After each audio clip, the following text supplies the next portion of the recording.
Love and abundance. Welcome to What's Your Story Monday Motivation. In this segment, I'll be featuring clips that have motivated me, inspired me to become a better person, to improve upon my past, to think about new ideas, but not only think about it, to also apply in my life these important ideas that have helped me transform my life. In today's segment, we're going to talk about 5 ideas that can boost our self-confidence, boost our self-esteem in 2022. Self-esteem is important in any new endeavor, in any new relationship, in any new love affair. It's an important aspect of our lives. And if we don't have that confidence in ourselves, if we don't value ourselves and what we bring to the table, we're not going to see the best outcomes for ourselves. We're not going to manifest that thing that we really want in our lives. Self-esteem is at the core of each and every decision that we make in our lives. So here are 5 ways to boost your self-esteem. Enjoy! I've been a therapist for many, many years, and I noticed very early on in my therapy that every client that came in for whatever issue, behind their issue is the issue of confidence. So when I worked with people to lose weight, which was my speciality, a lot of my clients would go, yeah, I did really well until I went out for pizza with my friends and I just couldn't ask for different food. I couldn't go somewhere and say, can I have the fish without the sauce, or can I have the salad without the dressing? Then I'd work with people who had alcohol problems and they'd say, I'm fine until I go to the pub, but I don't know how to say in front of people, I'm not drinking. I work with many children who come in who are bullied and several who are bullies. And behind that was the same issue of I need people to like me. And we're never taught in school that the word esteem actually means how much I like myself. So when I'm talking to you about confidence and self-esteem, when we say I hold that person in the highest esteem, we mean I like him, I value him. And we buy all these books and products on self-esteem without even understanding what self-esteem means. Self-esteem means how much you like yourself, how much you value yourself. And you know what? Until you really like yourself, nothing else matters. Often my neighbors, because I work so much at home now, will go, I saw this movie star coming to your door, because they always turn up in a limo with a bodyguard, or I saw this famous model leaving your house, and why are they seeing you? They're perfect. But people who have everything often don't have the one thing they really need, high self-esteem. It's why so many people who make it and who we look at and envy, like Robert Downey Jr.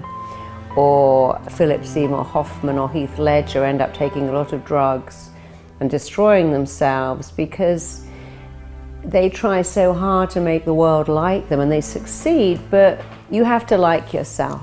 So if you're lacking confidence in any area of your life, that may be in your career, that you can't sell, or you can't pitch, or you can't speak, or you're not very good at going for an interview. It may be that you can't go for a promotion, or in your job you're not able to speak up and share your ideas. It may be in your professional life that you're not attracting the kind of person you'd like to share your life with because you don't feel good enough.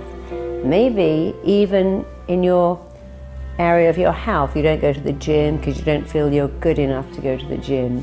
You don't ask for particular foods because you haven't got the confidence to go, I don't eat pizza or fries. So whatever it is in your life that you want, when you work on your confidence, everything starts to fall into place. So I have some patients who are very confident at work, but terrible in relationships because they can put on an act and work, but they don't feel lovable. I have other people who have a nice relationship, but a terrible career because they can't get promoted. I have other clients who seem to be quite arrogant, but they're really convincing everyone else that they're worth it because they don't actually believe it. So the most important thing to do is to work on your confidence. And the way you build your confidence is by liking yourself. So I want you to imagine right now, if you really, really liked yourself, how different would your life be? Just close your eyes and imagine if you liked you.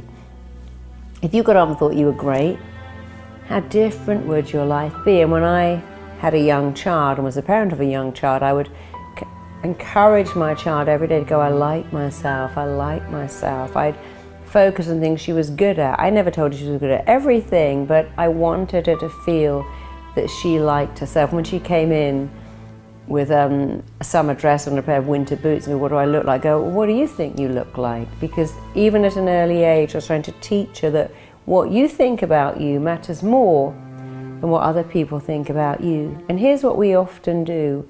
We try so hard to make people like us. We have something on our head that goes, please like me. And that behavior doesn't make people like you. It makes them take you for granted. It makes them bully you.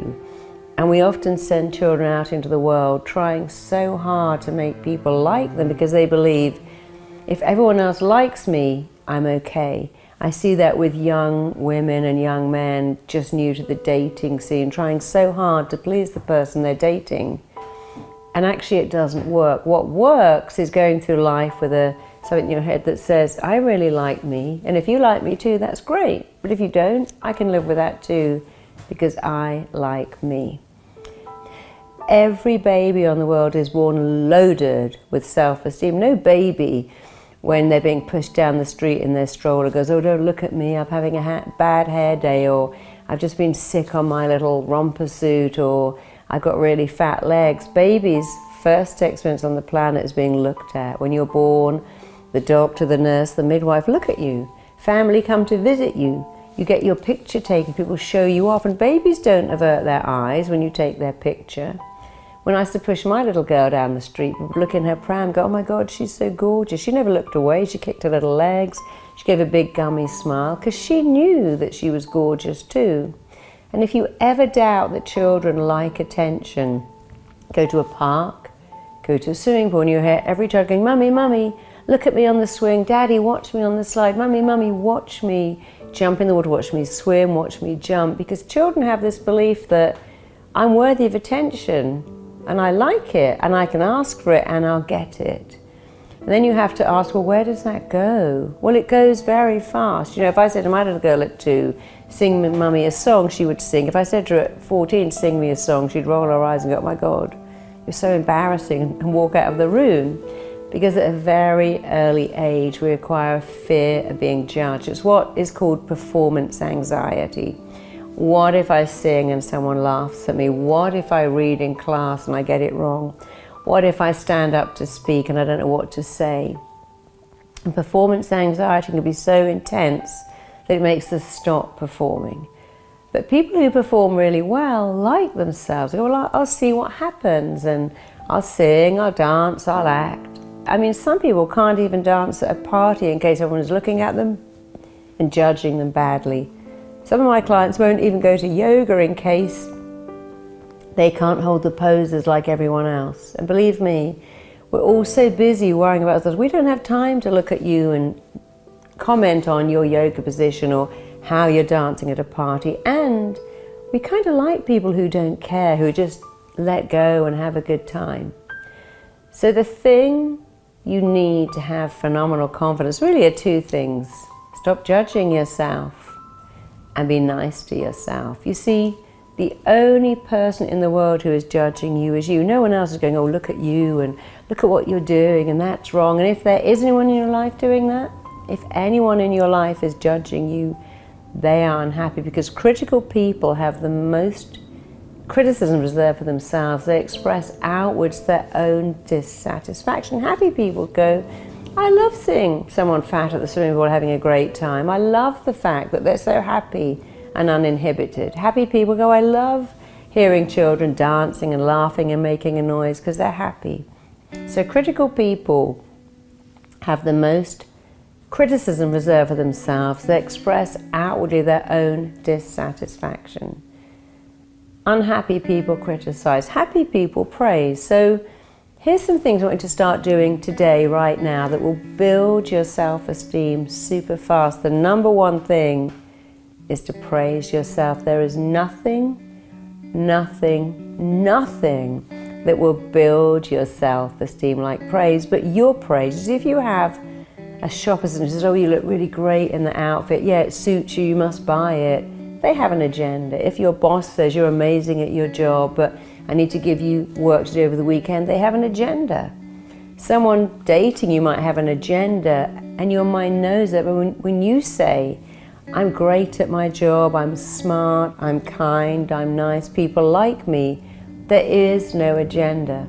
Unfortunately, when you go, I'm rubbish at my job, I'm boring, I always mess up and I have no friends, your mind lets that into, because your mind doesn't really care if what you say is right or wrong, good or bad, healthy or unhealthy. And let me prove that to you. I want you to put your hand in front of your face like that. I want you to close your eyes. I want you to imagine you have a big, fat, juicy lemon. And I want you to breathe in that wonderful lemon smell and just squeeze it a bit and feel that wonderful lemon texture, because nothing quite smells like a lemon. So still really believing you have half a lemon in your hand, open your mouth, shove that lemon in there, cram that half a lemon into your mouth and start chewing and sucking and biting and swallowing the flesh. Keep sucking all that lemon flesh into your mouth. Bite it, chew it, suck out the juice. And you will notice that what is happening is your body is responding to a thought as if it's a fact. Your body is responding to the image and thought of eating a lemon as if you are actually eating a lemon, and it's making a saliva, because thoughts are things.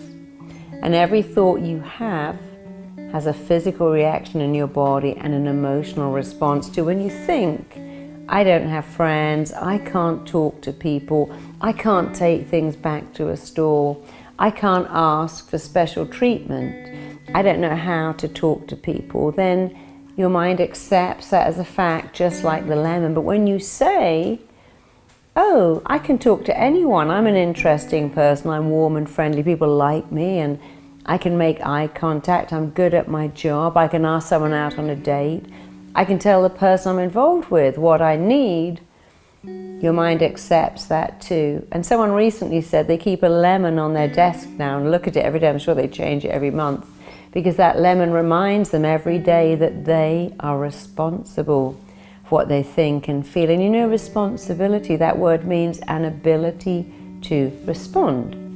So I want you to start to praise yourself. I want you to wake up in the morning, the first thing you go is, I like myself.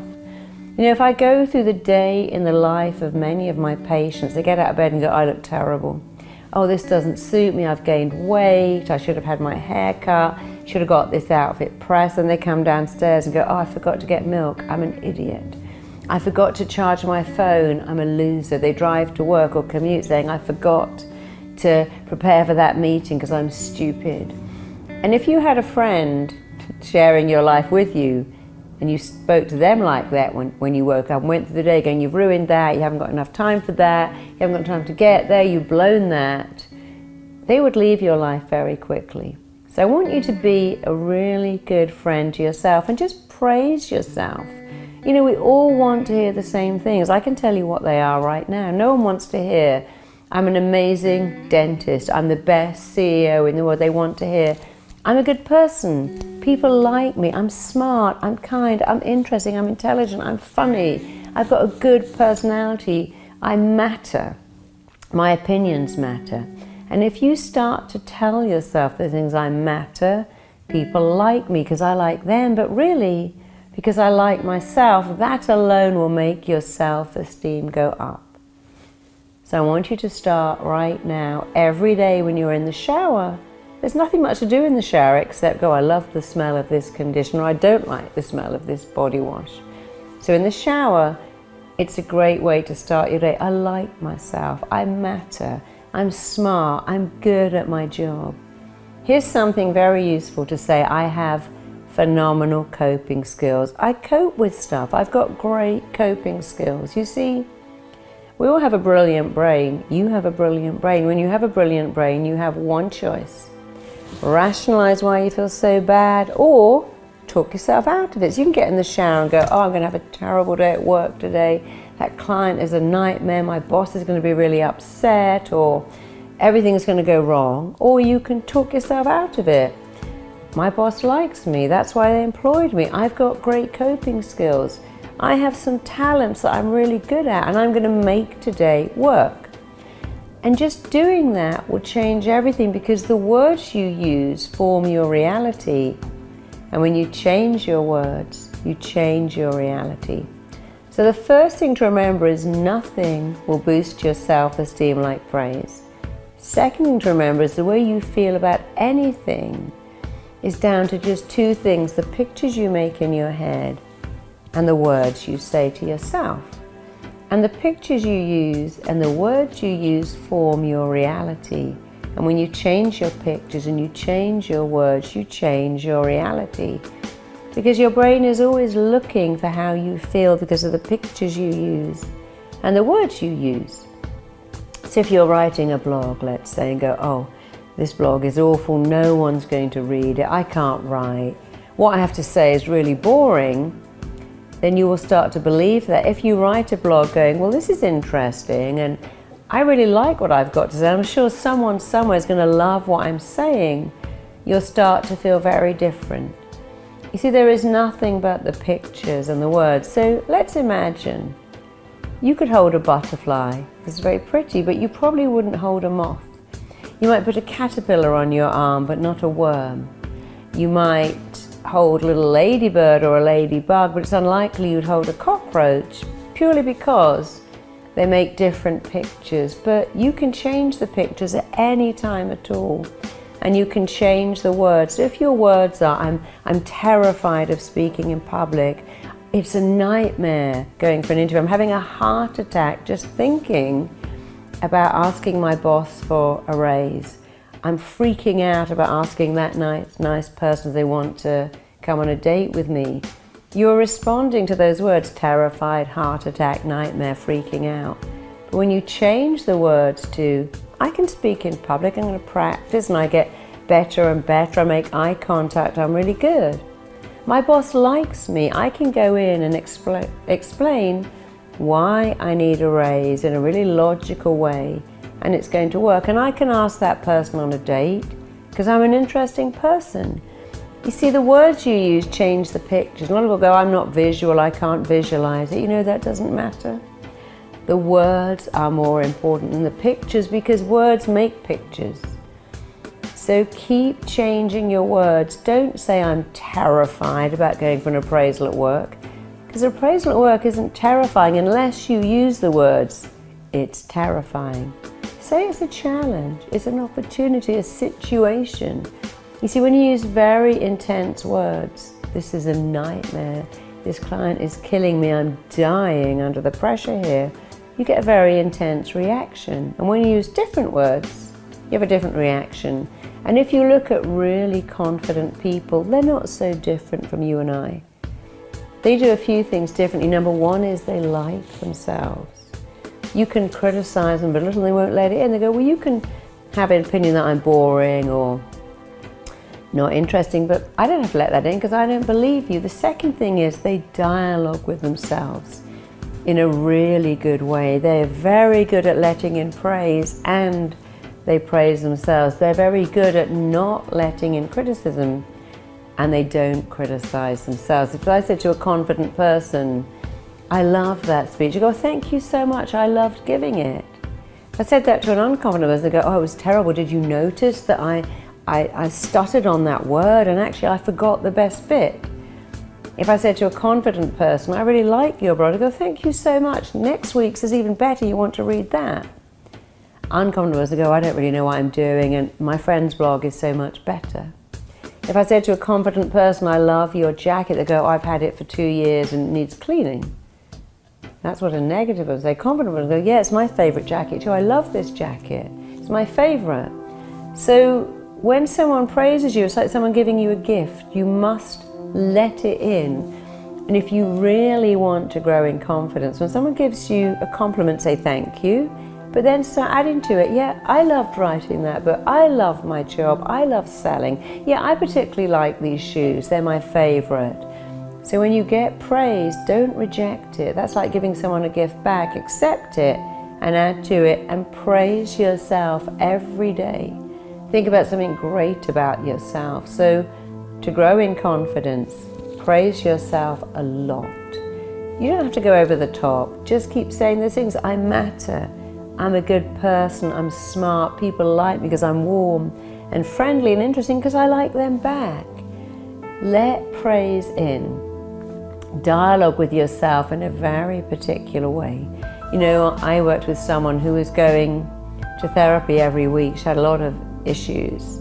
And in the therapy room, they were all asked to say something that made them happy. And they'd say something like, I saw a butterfly today, it was very pretty, or I walked to work through the park and the daffodils were out, it made me happy. And when it got to her, she said, I have phenomenal coping skills. Because every time she said that word, she was coping better and better. And that hospital, the outpatients ward for people with mental health issues, said that that ward had the fastest discharge rate because all the other patients started to go, I have phenomenal coping skills too, and I have great coping skills. And then the nurses put posters up around the room because they began to see too that when people say, I saw a lovely butterfly, that's very nice. But when you say, I have incredible or phenomenal coping skills, the picture you see is you having phenomenal coping skills, the words you see are that, and then it begins to become your reality. So when you're late, you go, oh my God, I'm late, I've blown it, or you go, have phenomenal coping skills, I can be 5 minutes late, it really won't make any difference. When you're in a deadline, you can go, oh my God, I'm never going to get this all finished. Or you can say, I have great coping skills, I can do this. So talk to yourself differently. Let in praise, praise yourself and like yourself. That's all you need to do to massively grow in confidence and self-esteem. Change your words, change your language, change your pictures, let in praise. And every day, praise yourself. And add into that, I really like myself. Listen to the recording and it will change everything. It will change the way you eat, because when you like yourself, you don't eat junk food just because it's the only thing there. You go out and get something better. When you like yourself, you're not pushed into doing the things you don't want to do to go along with the crowd. Because you're able to go, no, I don't drink, or I'm not drinking tonight because I've got this situation at work where I need to be wide awake. People can't manipulate you or do things that don't appeal to you because you have the confidence to go, that's not working for me. And you even argue better with confidence because you can say, I know you want to do that, but it doesn't feel comfortable to me. That's not what I want to do, in a very nice way. When you have confidence, you argue in a completely different way. You don't have to be bossy or loud. You just say, that doesn't feel right for me. I'm going to pass. I promise you, these things will change your life. So take the recording I'm giving to you on confidence and self-esteem. Don't be surprised to notice that you can change in a matter of days, and those changes will last for the rest of your life. And I welcome you and invite you to grow in confidence every day. It's incredibly easy because you were born loaded with confidence. All I'm doing is reactivating, remanifesting and regenerating that phenomenal confidence that you were born with, and it's your birthright. Get it back. Use it every day. It makes your life so much better. I should know, I had no confidence. I had very low self-esteem. I was completely self-conscious and shy. I felt massively inadequate. And even in my early 20s, I was still self-conscious. I had low self-esteem. I had really low confidence. I couldn't even make eye contact when I talked to people. In fact, I couldn't really talk to people. And now I talk to people all over the world. I address crowds of 2,500 people and more. And actually I have loads of confidence and I have really high self-esteem. I'm the same person. I just learned to believe in myself, because when you believe in yourself, other people do, and when you don't, other people don't. So wherever you are now, I promise you I've been there. So come on board, change your life. I see this happening every day, well, in the world in a big way, but even among our own people. A whole lot of people, not a small percentage, a large percentage of people, they will do something has to be done, let's say, some task. It doesn't happen. When it doesn't happen, the initial instinct is, it's because of her. it didn't happen. It's because of him, it didn't happen. But we have largely cured that for our people. That they can't point fingers at anybody. You will see a whole lot of people will look for some metaphysical reason as to why it did not happen. என்னமோ தெரியல சத்குரு, ஏதோ எல்லாமே பண்ணோம், கரெக்டா பண்ணோம், என்னமோ தெரியல.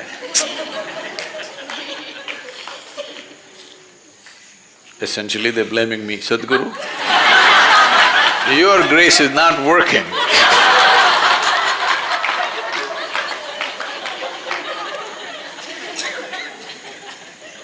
From day one of inner engineering, even from the free introductory, only one thing that we've been trying to nail into your head is, if something is not working, obviously it's not done well. Hello? Something is not done well. Maybe you're not able to figure it right now, that's not the point. But something is not working. Something did not work the way it should. We obviously did not do something right. But people look for metaphysical solutions.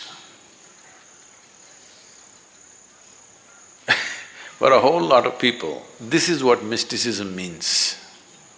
Simple things in their lives they complicate, and that's mystical.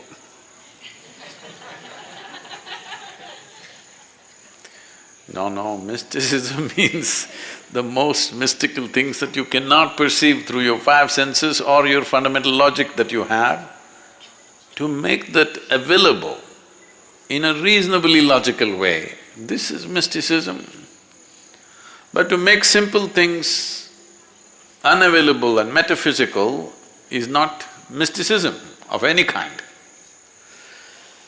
So you must understand this. If everything that you try to do is becoming frictious, friction is happening, obviously you're the sandpaper. You know what's a sandpaper? I'll ask them to provide you a sandpaper, a small piece. Every day whenever you have friction with somebody, just scrape your skin somewhere.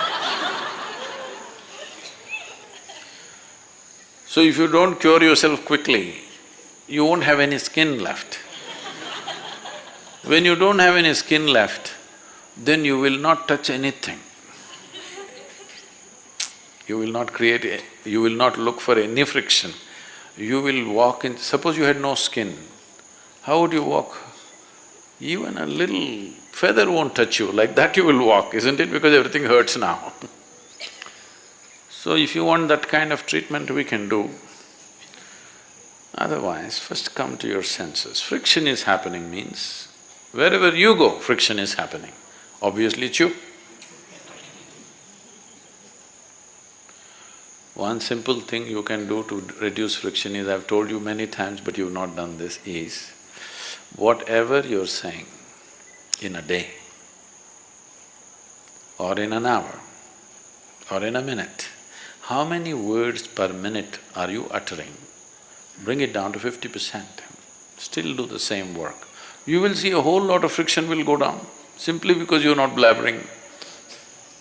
Yes. And we've been trying to train you. Whatever you see, whether you see a man, woman, child, cow, donkey, donkey also, you do. No. How will friction not happen? It will happen. So, only when Sadhguru is here like this, the rest of the time like this, it won't work. Bring this into you, not just as a symbolism, genuinely. So, friction, there are two kinds, one within ourselves.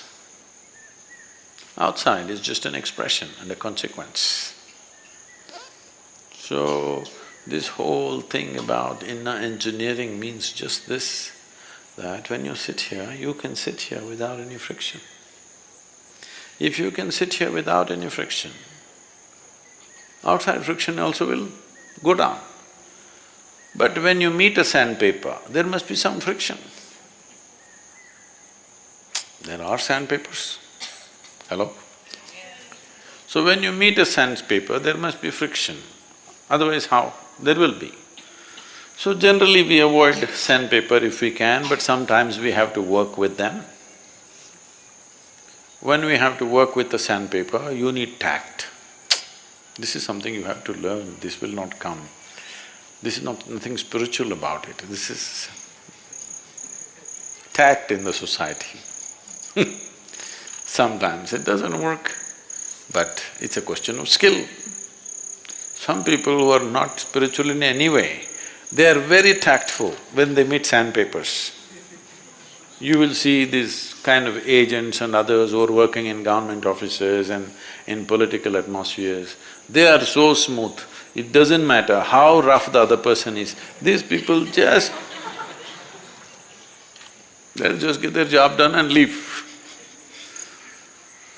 So, working with sandpaper takes a little bit of skill and experience. Nothing spiritual about it, it's a social skill. But generally,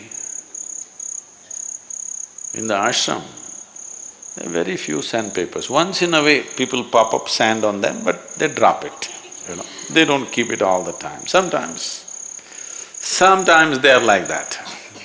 They're not like that all the time. So when they are like that, when the porcupine has its thing up, you must just keep away a bit.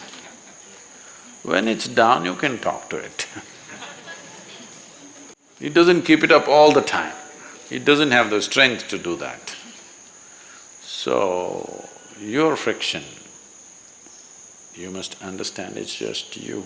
What should I do? What should I do? I won't tell you. I will not tell you. This is all you have to do. We will get a special donkey for you. You must bow down from the rear. Not from the front. Sadhguru, I went and touched donkey's hoofs. No, from the front it doesn't work. From the rear, it works.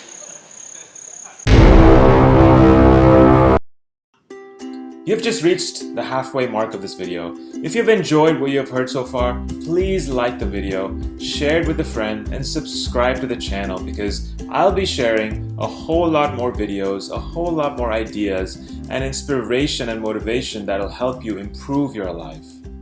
Enjoy the rest of this video. The language you use about yourself when you're by yourself is what will make or break your self-esteem.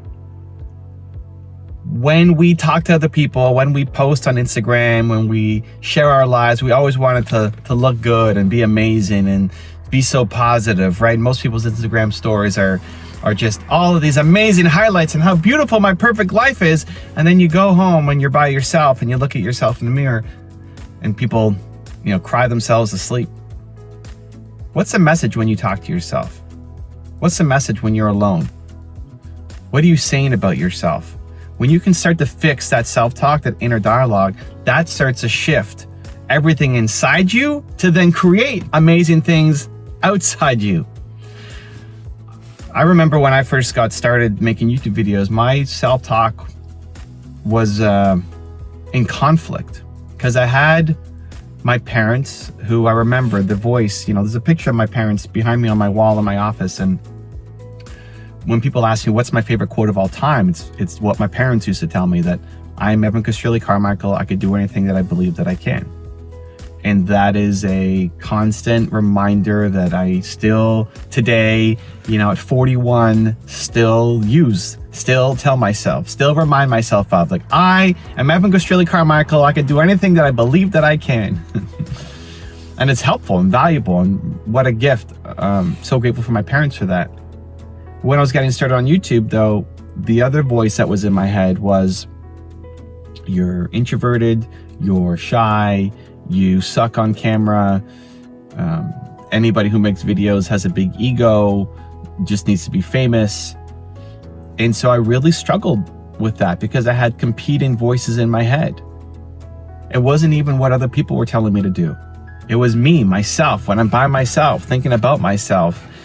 That constant inner struggle with the voices in my head left me struggling, left me making super slow progress, left me started and stop it and started and stop. And if you look at my videos, I started and then I took big breaks, and then I started again, then I took more big breaks. And it wasn't until I solved that inner conflict that I started to get more results, and I started to be more productive, and I started to stopping. I started to stop stopping. I stopped procrastinating. I just did it because I wasn't so caught up in my head and the discussion and the inner dialogue and the voices, and I just replaced it with better thinking about myself, better messages to myself. I think when you can do that, your life starts to change, because it's not other people's opinions that really shape us. It's other people's opinions that then influence our own self-talk, that's what shapes us. Something else that you want to begin to do in order to make this your decade. You want to begin to get all the toxic people out of your life. Hello. Energy drainers, get them out of your life. See, ladies and gentlemen, it takes a lot of energy to reach your goal. It takes a lot of emotional, mental, and spiritual energy to reach your goal. And you can run faster with 100 who want to go than with one around your neck. So there are two kinds of relationships. Sid Simon talks about this. Nourishing relationships and toxic relationships.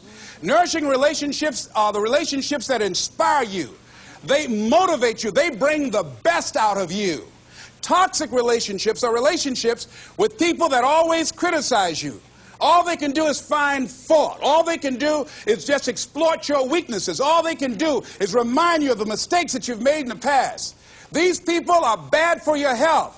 Toxic people can run your blood pressure up. One apple can spoil a whole barrel. One negative energy drainer can spoil your whole life. I know people whose lives have been ruined because somebody wasn't good for them. See, there are some people that aren't good for you. Hello? They aren't good for you. You've got to get them out of your life. See, a lot of people put up with a lot of foolishness because they don't want to die by themselves. Here's what I believe. I believe in a one-to-a-box theory.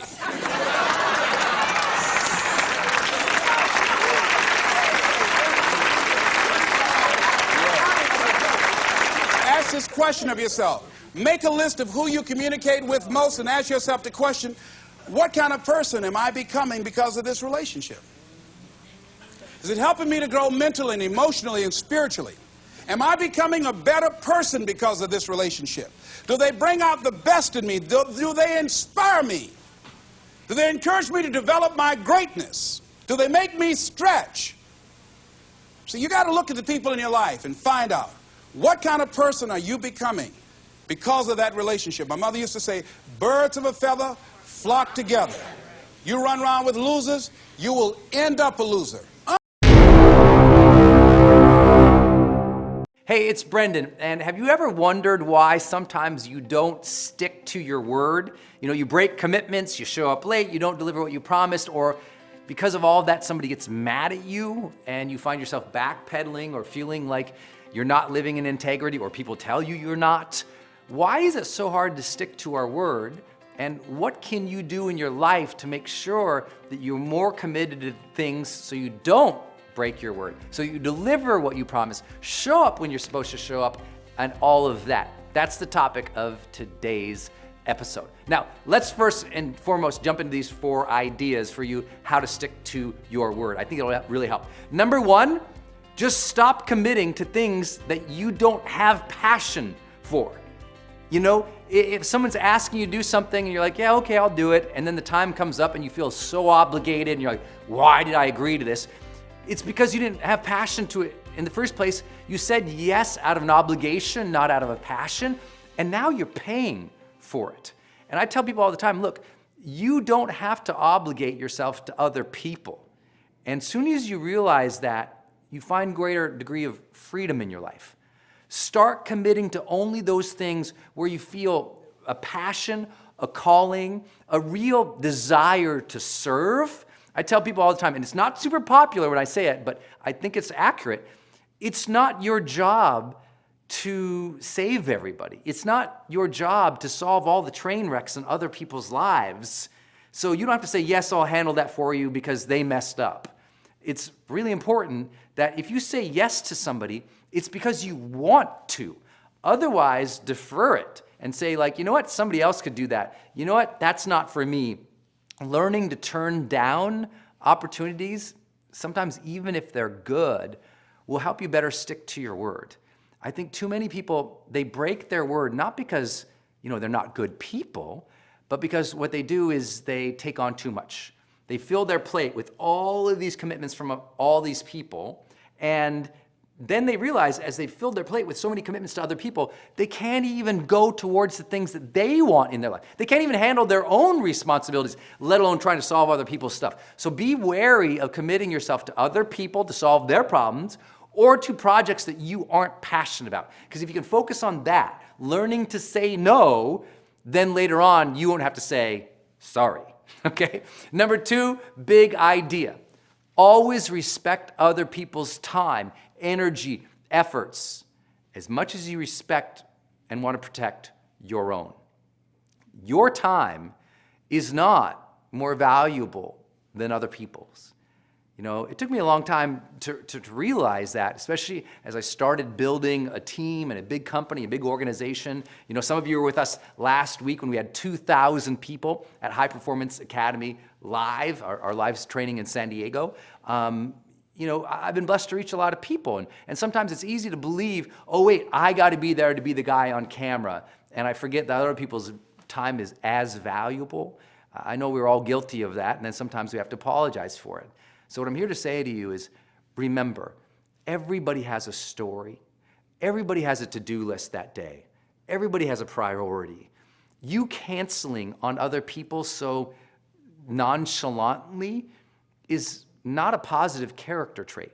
I know that's hard to say, but I was lucky. People told me that early on in my career, and it meant a lot to me. I was like, okay, I got to respect other people's time here.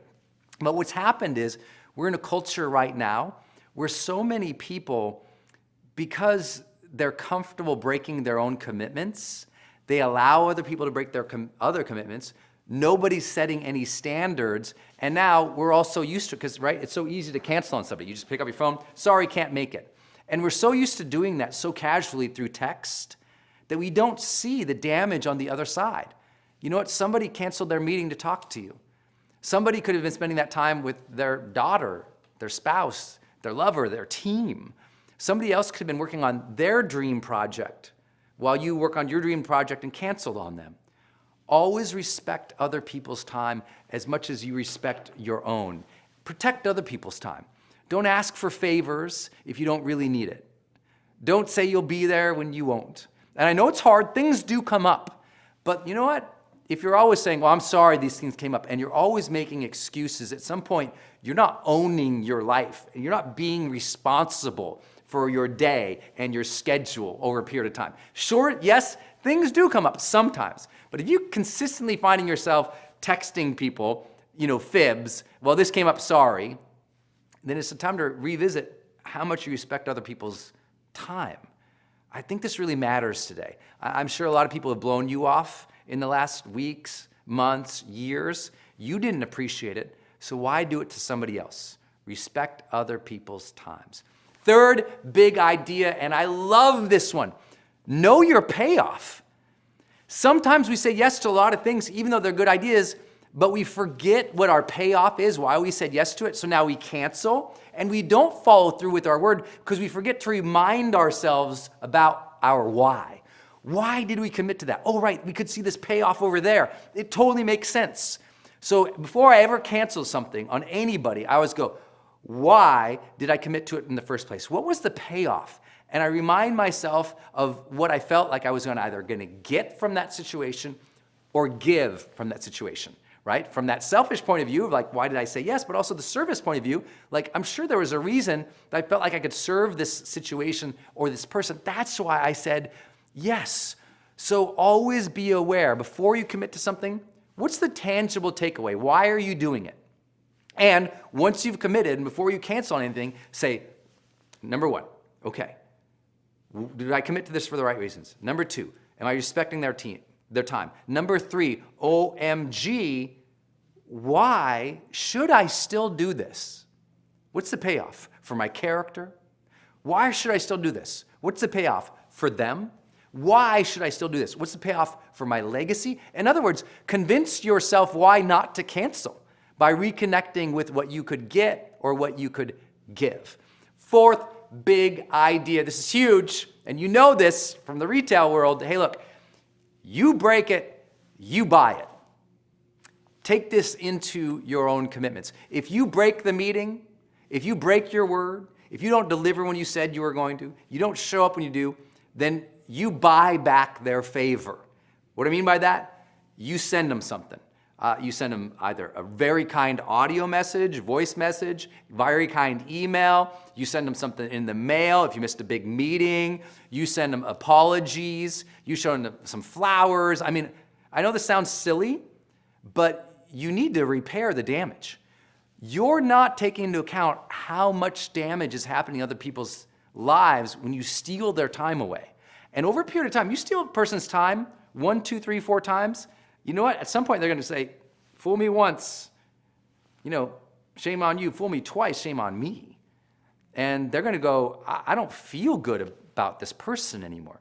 You need to repair the damage. You break it, you buy it. You got to buy back your character, your reputation, your integrity with an act of kindness, an act of generosity, an act of attrition. Just say, you know what? I'm really sorry about this. I feel ridiculous. I know I said I was only going to deliver this, but here's the thing I promised I delivered, and I'm going to deliver this extra thing for you. So, meaning go beyond what you committed to now. If you said you were only going to give them 30 minutes, you missed the 30 minutes, say, hey, I want to make up the time. Could I give you 60 minutes? Or, hey, I was going to deliver this presentation. Could I give you an extra report that might help something? I really feel bad for having missed our meeting.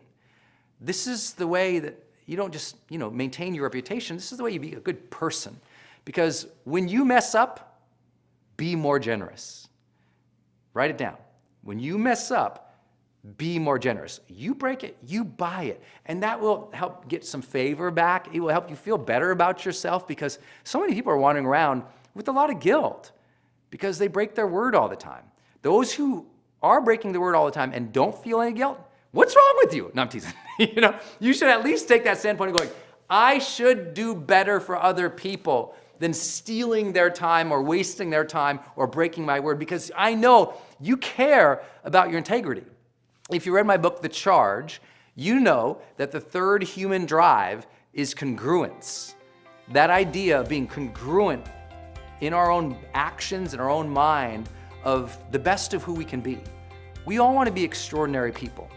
Don't sell away that opportunity to be extraordinary by breaking your word and doing these little things that don't deliver when you promise you deliver. Don't show up when you promised. I know you know all this, but sometimes common sense isn't common practice. After watching this video, if you feel stuck and unsure on how to boost your self-esteem, upgrade your self-confidence, I am creating a course called What's Your Story, which will help you just do that. It'll help you understand what your stories currently are, how they're affecting you, and then help you elevate these stories so that you could improve and empower yourself to move in the direction that you choose to. What's Your Story course will be available very shortly. I'm currently pre-selling this course at a 67% discount. A 67% discount! Check out the link below. I hope to see you there. Love and abundance.